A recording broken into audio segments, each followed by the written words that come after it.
Lasījums no pravieša Ezehiela grāmatas.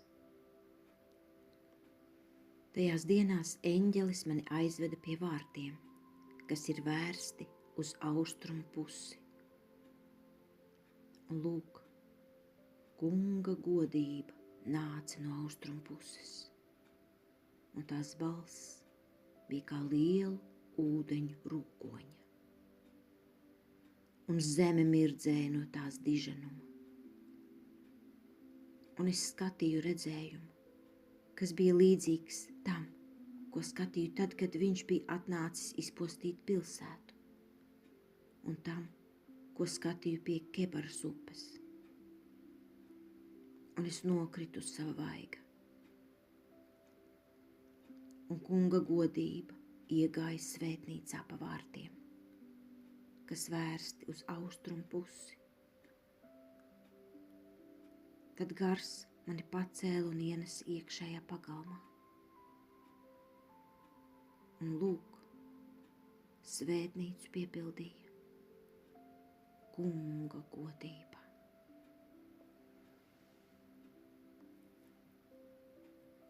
Un es dzirdēju, kādu uzrunājumu mani no svētnīcas, kamēr tas vīrs stāvēja man blakus. Un tas sacīja man: cilvēka dēls, tā ir mana troņa vieta un manu kāju atbalsta vieta, kur uz mūžiem es dzīvošu Izraēļa bērnu vidū.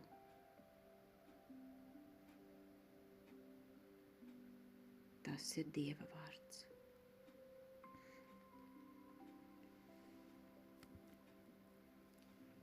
Astoņdesmit 85. psalms.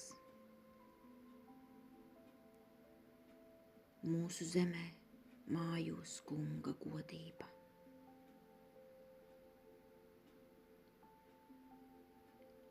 Es klausīšos, ko saka kungs Dievs, jo viņš sludina mieru savai tautai un saviem svētajiem.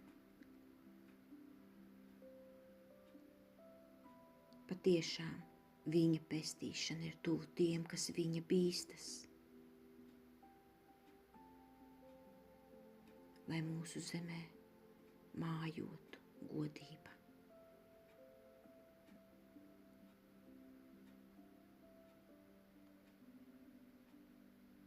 Žēlsirdība un patiesība izies vienotrai pretī. Taisnība sniegs skūpstu mieram. Patiesība izaugs no zemes.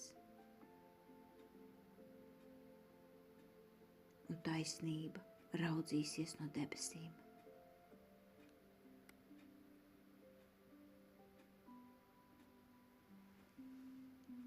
Jo kungs dos svētību, un mūsu zeme dos savu augli. Taisnība staigās viņa priekšā, un pestīšana sekos viņa pēdās.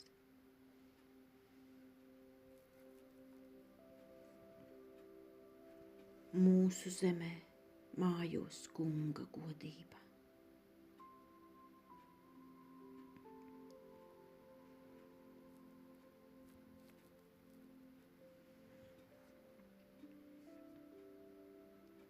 Alleluja!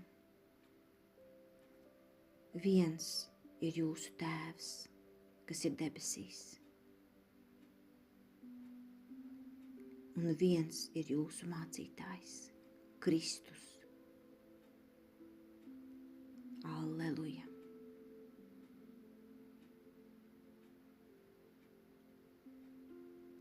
Lasījums no svētā evaņģēlija, ko uzrakstījis Matejs.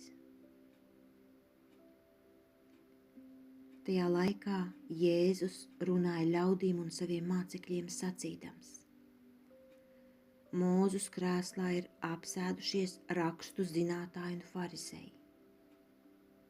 Tāpēc visu, ko viņi jums saka, dariet un ņemiet vērā, bet pēc viņu darbiem nedariet.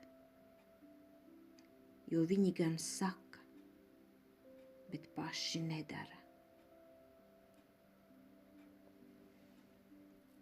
Viņi sasien smagas un nepanesamas nastas un uzkrauj tās cilvēkiem plecos, bet paši negrib pat ar pirkstu tās kustināt. Un visus savus darbus viņi dara tāpēc, lai ļaudis tos redzētu. Viņi taisa platākas lūgšanu siksnas un pagarina pušķus pie drēbēm, mīl pirmo vietu mīlestos un pirmos sēdekļus sinagogās. Viņiem patīk būt sveicinātiem tirgus laukumos un no ļaudīm saukties par rabbi.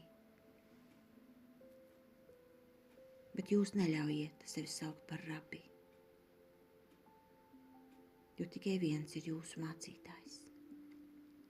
Bet jūs visi esat brāļi. Un nevienu nesauciet virs zemes par tēvu, jo tikai viens ir jūsu tēvs, kas ir debesīs. Un nepiekrītiet sevi saukt par mācītājiem, jo viens ir jūsu mācītājs – Kristus.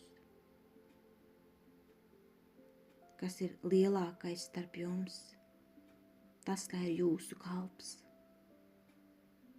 Bet kas sevi paaugstinās, tas tiks pazemināts. Un kas sevi pazeminās, tas tiks paaugstināts. Pirmajā lasījumā man uzrunāja vārdi Kunga godība. Tajos ir kaut kas tik neaptverams, spēkpilns, varens. Kunga godība. Un zeme mirdzēja no tās dīženuma. Tas liek sastingt, bet ne bailēs, bet tādā bijībā. Tas liek apstāties. Pazūd jebkāda vēlme kaut kur skriet. Kunga godība. Un zeme mirdzēja no tās dīženuma. Tas ir kaut kas neaprakstāms. Šķiet, ka pat sirds apstājas. Kunga godība. Kaut kas līdzīgs ir nometoties visvētākā sakramenta priekšā. Tad arī sirdi pārņem Kunga godība. Dieva tuvums. Es vienkārši izbaudīju šodien šos vārdus. Klausījos tajos un skatījos uz Jēzu svētākajā sakramentā. Kunga godība. Un zeme mirdzēja no tās dīženuma. Un arī psalms sākas ar vārdiem: mūsu zemē mājos Kunga godība. Vai mēs gribam, lai mūsu zemē mājo Kunga godība? Pat līdz galam neizprotot šos vārdus, kas tad īsti ir Kunga godība, kas mājotu mūsu zemē?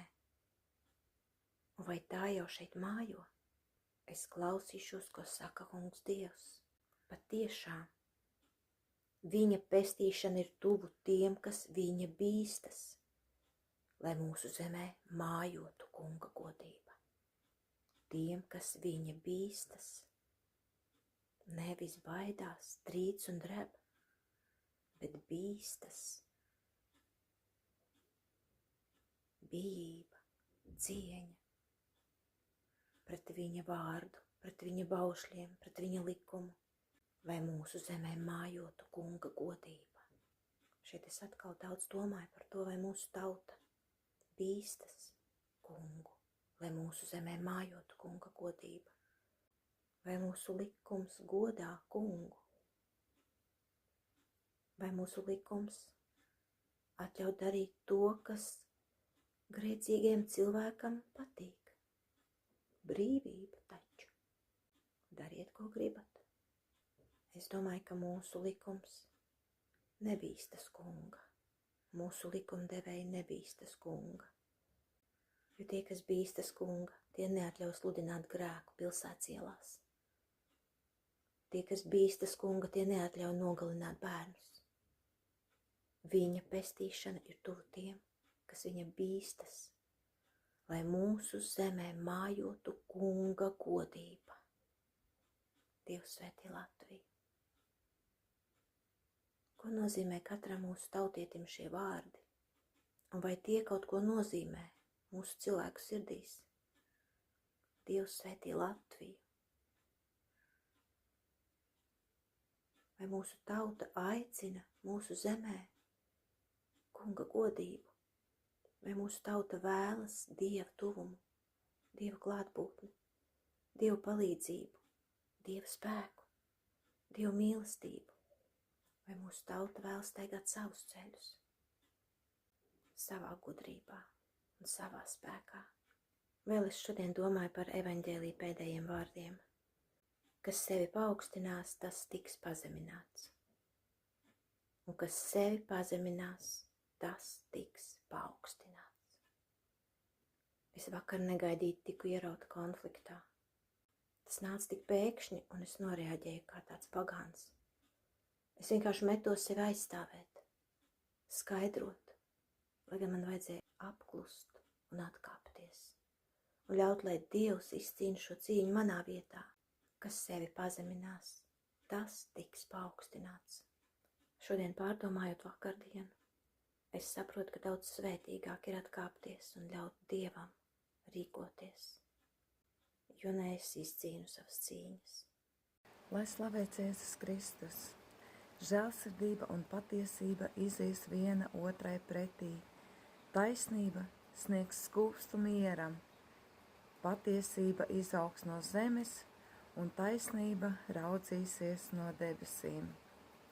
Tik skaisti un cēli skan šie psalma vārdi un tik mieru nesoši. Patiesi, patiesība un žēlsirdība iet roku rokā, un es gribu liecināt par savu dzīvi, ka tad, kad es atgriezos pie Jēzus, mēs ar vīru nebijām laulājušies, un es sapratu, cik ļoti liels tas ir grēks. Un atgriežoties no Aglonas, no svētceļojuma, es vīram pateicu, ka mēs dzīvosim kā brālis ar māsu, un ja tas viņam neder, tad es viņu atlaižu, jo es viņu mīlu kā brāli Kristū, un es viņu atlaižu, jo es nevaru vairāk darīt pāri Jēzum. Mana sirds asiņoja, mana sirds sāpēja, un vīrs to pieņēma. Viņš to pieņēma, un es atzinu patiesību, ka es esmu grēciniece, un neizpalika žēlsirdība. Pēc kāda pusgada vīrs atnāca pie manis, nokrita pie manis uz ceļiem un teica, es gribu ar tevi laulāties. Pirms tam viņš tam pilnīgi bija pret, un viņš teica, es gribu ar tevi laulāties. Un tieši tā arī ir, kad tu atzīsti patiesību, tad žēlsirdība nāk roku rokā. Un mums bija brīnišķīgas laulību ceremonija, un pēc tam mēs vēl laulībā ieņēmām savu trešo bērniņu, trešo dēlu Tomu. Mums ir 3 brīnišķīgi dēli – Dāvids, Matīs un Toms. Kad es atzinu patiesību, neizpalika Dieva žēlsirdība. Kad es kļuvu patiesa, īsta, taisnīga pret sevi un apkārtējiem, tad arī ienāca miers. Āmen.